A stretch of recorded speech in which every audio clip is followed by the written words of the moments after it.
If you are an MBBS student or intern in India right now, your life probably revolves around 14 hours of study days, endless question bank modules, and the constant stress of university exams and entrance stress. Yes, we have all been told there is only one way to survive. Mug up thousands of pages from Robbins, Davidson, Bailey and Love, and Harrison's. But something has changed in medical hostels across the country.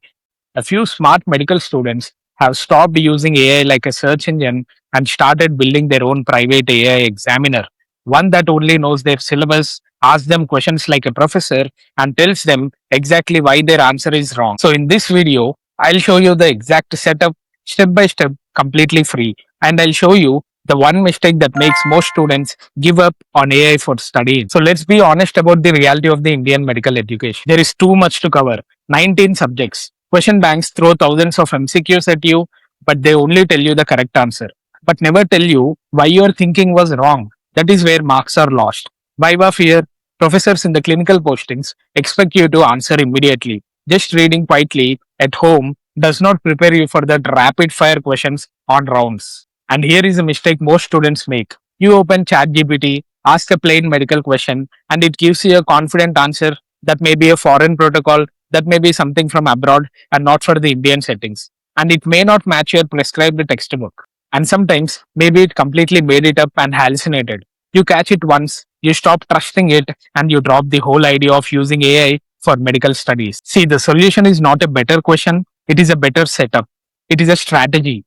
Now, most videos will tell you to build a custom GPT in ChatGPT, but here is what they don't tell you. To build your own custom GPT, you have to pay for ChatGPT Plus. On a free account, you can only use the bots other people have made already. You cannot build your own. That is roughly 1700 rupees a month, which for most students is simply not possible. So here is the honest setup and it costs you nothing. So here in this video, I am going to talk about two tools that are free. Google NotebookLM. This is where you create your study material, and Claude projects. This is your permanent AI examiner, and these Claude projects work on the free plan too, with a limit on how many you can create. So two tools, two different jobs. Let me show you both. Now simply go to notebooklm.google.com and sign in with your Google account. Click on create new notebook, and here is the rule number one. One notebook for one subject, not one big notebook for all the 19 subjects. Pharmacology gets its own, medicine gets its own. If you mix everything, the answers become vague and useless. Now click on add resources and upload your material. It accepts PDF, Google Docs, websites, and even YouTube lecture videos. Upload your professor's lecture slides, your chapter notes, your hospital's protocols. And this is the whole point. NotebookLM answers only from what you have already uploaded. It does not go and search the net. There is no web searching. So if you upload your prescribed textbook chapter, you get answers from that textbook only, not some foreign protocol that your examiner will mark wrong. And even better, every answer comes with a citation you can click, and it takes you to the exact line in your own notes, so you can check it in 2 seconds. That one feature is what makes AI safe to use for the exam preparation. Now, if you look at the right side of your screen, there is a studio panel, and most students never open it. One click each, and everything is made only from your uploaded chapter. So there you can find study guide. It turns your chapter into proper revision outline. Next one is the flashcards, instant revision, and it remembers which ones you already got right, so you're not repeating what you already know. And the next thing is quiz. Make as many as you want. It gives you an answer with citations pointing back to your own notes. The next one up is mind map. This one is very useful and nobody uses it. For pharmacology or microbiology, where the exam tests how topics connect with each other, a mind map does it in one click. Now there is something called as audio overview. This turns your chapter into a podcast style discussion between two AI voices. And here is the real trick.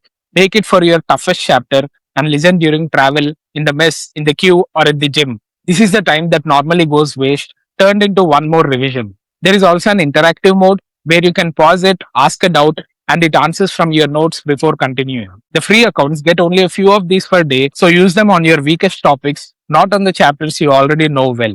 NotebookLM is excellent for making study material, but for practice, for someone to sit in front of you and keep asking you questions, we use something called as Claude projects. Now go to claude.ai, look at the left side, click projects, then click on new project. Give it a proper name, like for example, final year medicine Viva.